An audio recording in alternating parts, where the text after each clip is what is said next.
કોઈ એક સિંહ પોતાની ગુફામાં આરામથી સૂતો હતો. સૂતેલા સિંહ ઉપર એક ઉંદરે દોડાદોડી કરવા માંડી.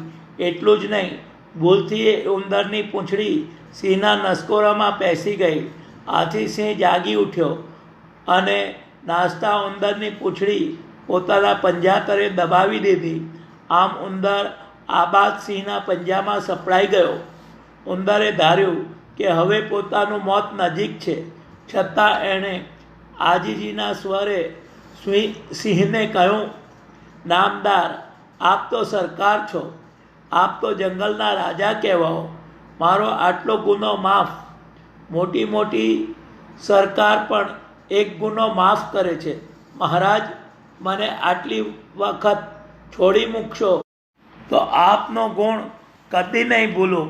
વખત આવે એનો બદલો વારી આપીશ.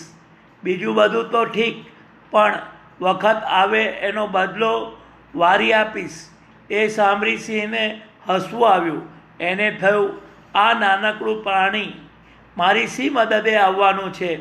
આ નાના મોઢે મોટી વાત નથી, પરંતુ ખેર, એણે મને આજીજી કરી છે, મારી પાસે જીવતદાન માંગ્યું છે, માટે મારે એને આ વખતે છોડી મૂકવો જોઈએ. એમાં જ મારી મોટાઈ છે. આ વિચારે સિંહે ઉંદરને છોડી મૂકતા કહ્યું, જા ભાઈ જા, હવે કોઈ દાડો મોટાને આવી રીતે છંછેડતો નહીં. સિંહ મૂછમાં હસતો રહ્યો અને ઉંદર પોતાને રસ્તે ચાલતો થયો.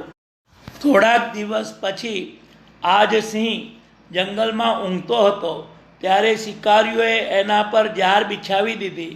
સિંહ ઘણોએ મથતો હતો, પરંતુ એનાથી કેમેય જારમાંથી છૂટાતું નહોતું. જેમ વધુ જોર કરતો તેમ જારમાં એ વધુ ફસાતો હતો. થાકીને સિંહે જોરથી આરડવા માંડ્યું. એનો આરડવાનો અવાજ નજીકમાં જ પસાર થતાં પેલા ઉંદરના કાને અથડાયો. સિંહનો અવાજ ઓળખીને તરત જ એ વહારે દોડી આવ્યો. સિંહને ધીરજ આપતા એ બોલ્યો, મહારાજ, આપ હવે મારા તીણા દાંત વડે હું કાતરી નાખું છું. આજ આપના ઉપકારનો બદલો વારવાની મને તક મળે છે, તેથી પ્રભુનો પાડ માનું છું. ઝડપભેર ઉંદરે જાર કાપી નાખી અને સિંહ છૂટો થઈ ગયો. મનમાં ઉંદરનો અહેસાન માનતો સિંહ પોતાની ગુફામાં ચાલ્યો ગયો. પોતાની ગુફામાં બેસીને એ દિવસે સિંહ વિચારવા લાગ્યો, પેલે દિવસે હું ઉંદરની એને ક્ષુદ્ર નાનું પ્રાણી ધારી અવગણના કરતો હતો, પરંતુ વખત આવે ધૂળનો પણ ખપ પડે છે. એ વાત મને આજે સમજાઈ. મોટાઈમાં ફૂલાઈને ક્ષુદ્ર પ્રાણીની અવગણના ન કરવી ઘટે.